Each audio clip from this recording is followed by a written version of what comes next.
Holmes, will you stop that?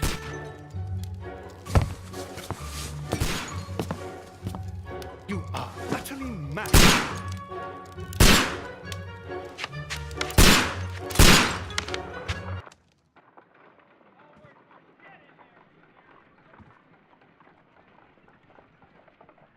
Stop, Holmes! Is that you, Watson? Yes, of course it is. And you almost killed me. Nonsense. I was aiming for the vases. Blindfolded? Watson, quiet, please. I'm trying to concentrate.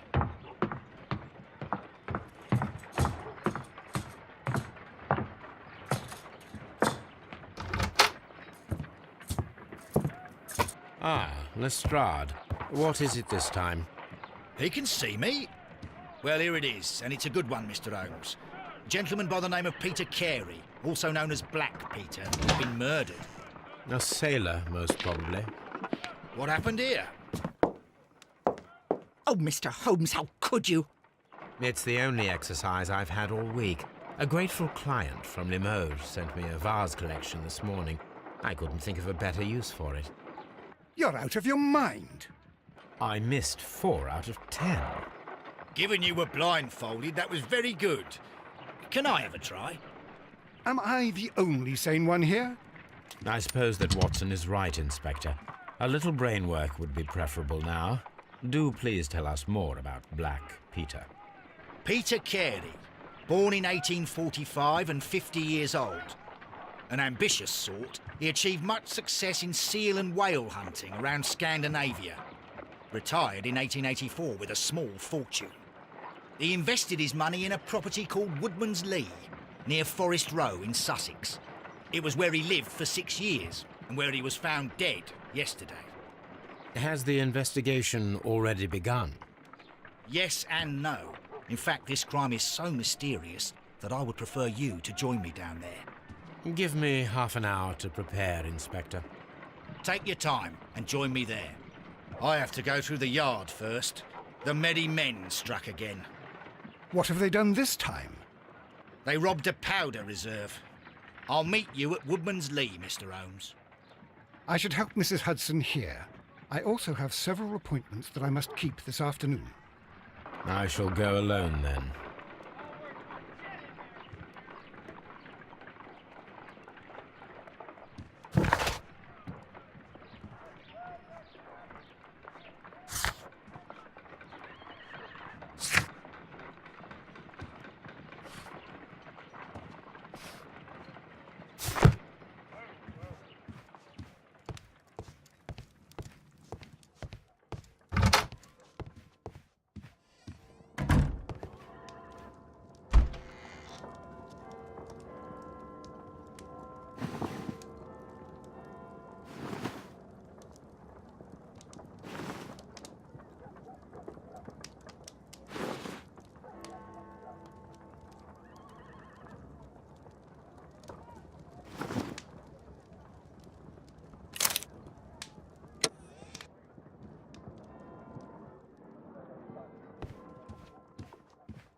My archive. I can always consult.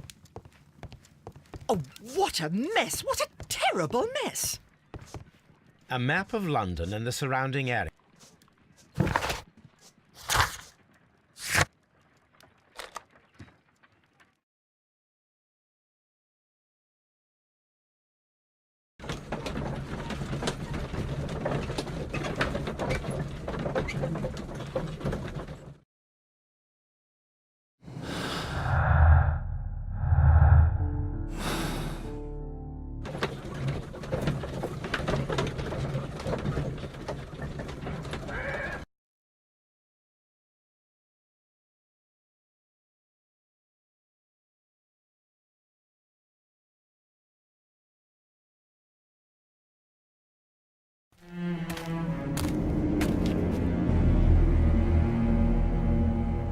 Mr. Holmes, I'm over here. Come on.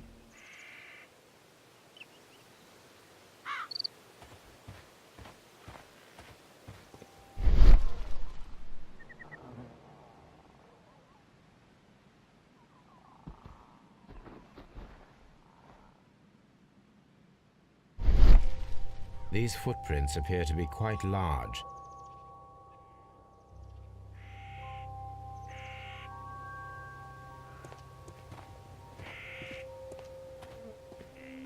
It seems that the garden was well maintained.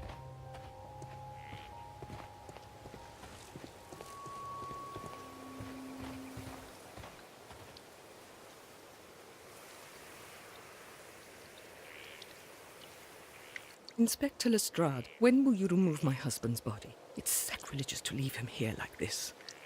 As soon as we can, Mrs. Carey, I assure you. Allow me to introduce you to Mr. Sherlock Holmes. He's a detective. No doubt you've heard of him. I'll wait for you in front of the cabin, Mr. Holmes. My condolences, Mrs. Carey. Thank you, Mr. Holmes.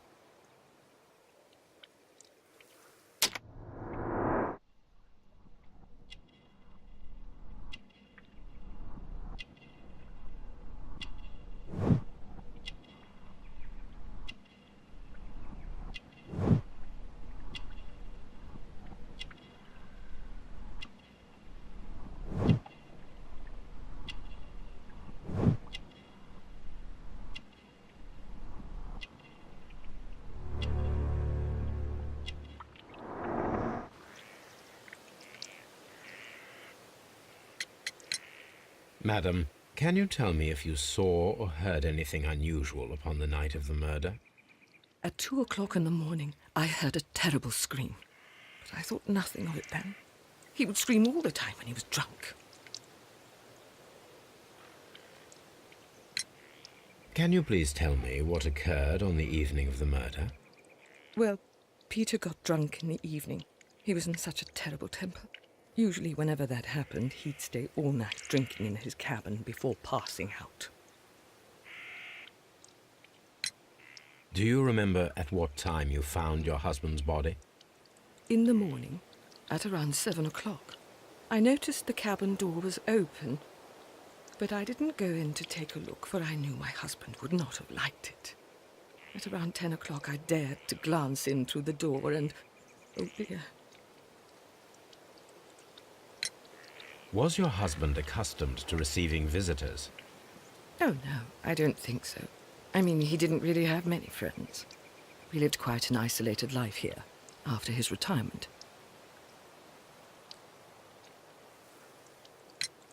The garden is very large and well maintained. Do you employ someone to look after it? It is true, there is a lot of work, but my husband took care of it himself. You have indeed suffered a great loss, Mrs. Carey. Nevertheless, I believe it will be less of a burden for you soon.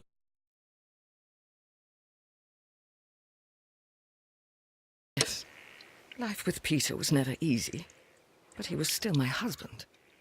He was different, wasn't he, when you first met him upon your return from Plymouth? Yes, Mr. Holmes. Oh, my goodness, but how do you know about that?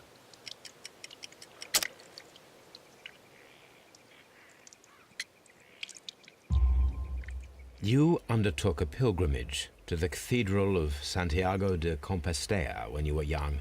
That much is evident from the rosary in your hand. The shortest route for the pilgrim from England to Spain is from Plymouth. I believe that you met Peter Carey as a young sailor there, and you married him soon afterwards. That is indeed what happened, Mr. Holmes. How extraordinary. Thank you, madam.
Well, Mr. Holmes, what do you think? I think that we are lucky And why is that? because of last night's attempted break-in. Oof, you've lost me. It is very probable that whoever came here hoped to find the door open. They tried to force it with a knife blade, but they failed. What will they do?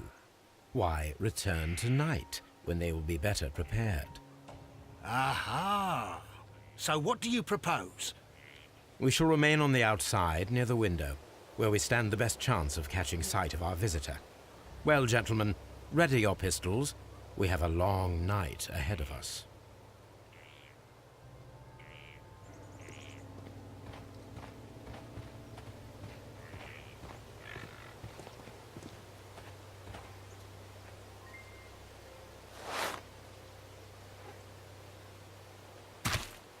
These boots don't match the footprints.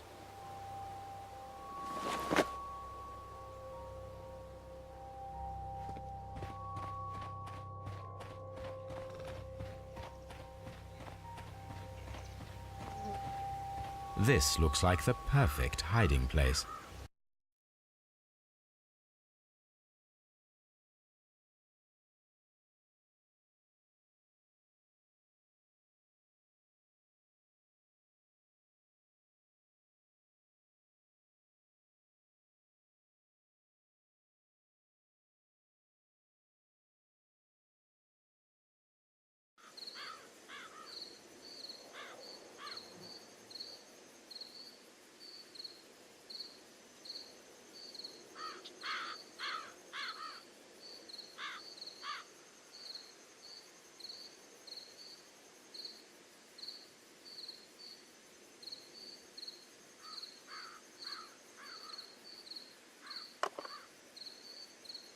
Shh!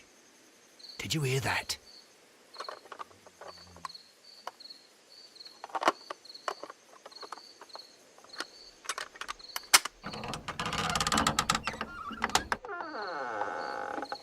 There's someone there.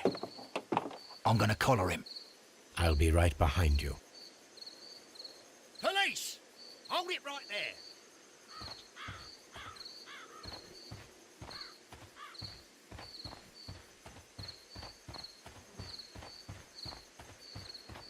Mr. Holmes, come and see what we've caught in on.